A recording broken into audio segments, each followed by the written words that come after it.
Bonjour à tous, bienvenue dans cette quatrième vidéo thématique de la semaine 1 du MOOC Entreprise communautaire de conseil, tous consultants entrepreneurs. Dans cette vidéo, nous allons aborder différentes alternatives économiques mettant en œuvre l'économie collaborative et la démocratie participative. Ces différents mouvements permettent d'acquérir une vision globale dans la lignée de la précédente vidéo sur la troisième révolution industrielle. Tout d'abord, l'approche de l'économie circulaire par opposition à l'économie linéaire en est un exemple.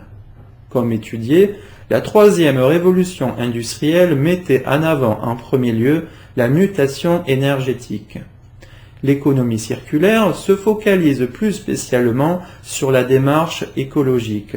En synthèse, l'économie classique dite linéaire s'emploie à réduire les effets négatifs, à faire moins mal sans les supprimer. Elle traite les conséquences, mais pas les causes. Elle est onéreuse de par des taxations et des subventionnements.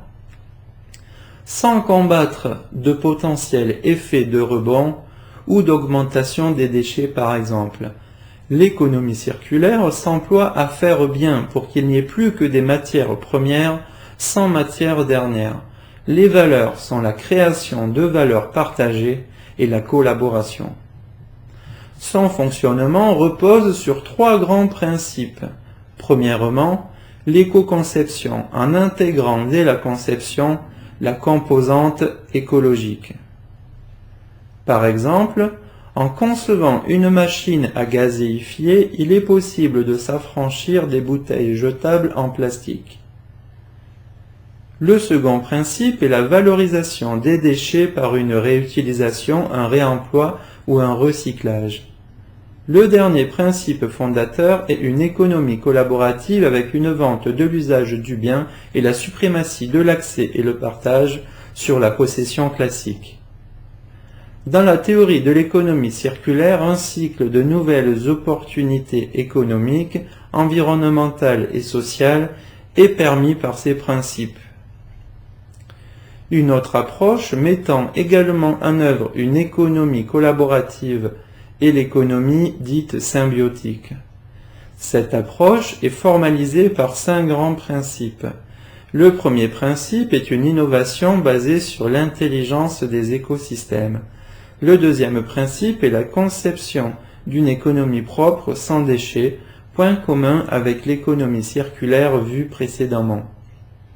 Les principes suivants en action sont une économie parcimonieuse, collaborative, relocalisée et diversificatrice.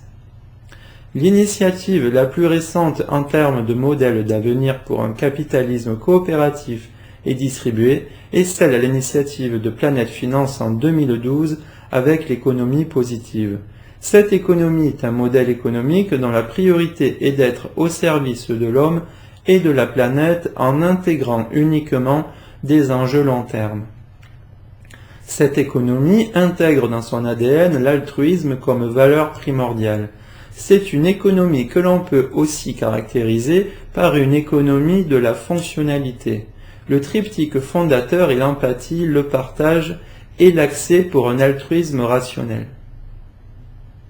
Comme abordé dans la première vidéo de la semaine, à chaque vague d'évolution de l'humanité correspond un mode d'organisation sociétale. Depuis la naissance de la civilisation, une évolution a eu lieu d'une organisation en mode tribu vers un système démocratique représentatif, en passant par un système féodal. Dans cette logique, certaines initiatives ont débuté comme le projet OpenGov pour une démocratie ouverte. Ce projet, initié par les États-Unis en 2007, a pour objectif une meilleure transparence, participation et collaboration des citoyens. Cette démocratie est une étape vers une démocratie totalement collaborative et directe basée sur une coélaboration démocratique marquée par une définition des moyens mais surtout des fins. Des initiatives concrètes sont déjà à l'œuvre, on peut noter celle de la région Poitou-Charentes avec une mise en pratique de l'économie participative au niveau de la conception des budgets des lycées par exemple. Une initiative complémentaire est celle de Parlement et citoyens qui permet de co-construire les projets de loi telle une assemblée virtuelle. En Belgique, la plateforme G1000 est une plateforme de pure démocratie collaborative dans l'esprit d'un parlement virtuel également. Pour conclure sur ce sujet, au niveau municipal émergent des initiatives de co-construction de programmes comme celui opérant dans la ville d'Arras dernièrement. En conclusion, l'émergence de modèles alternatifs mettant en pratique l'économie collaborative et distribuée permettent à l'image de la thèse de la troisième révolution industrielle d'imaginer un avenir caractérisé par une croissance qualitative durable où l'homme est remis au cœur du système en devenant acteur et non plus spectateur. Dans cette ère source d'empowerment, la réflexion, l'intelligence et le savoir-être deviennent supérieurs à la connaissance pure. L'homme, bien qu'étant un animal social, réinvestit sa dimension d'animal politique. Pour rappel, n'hésitez pas à parler du MOOC autour de vous pour permettre à tous ceux qui le souhaiteraient de nous rejoindre avant la fin des inscriptions. Merci pour votre attention et je vous donne rendez-vous au prochain module.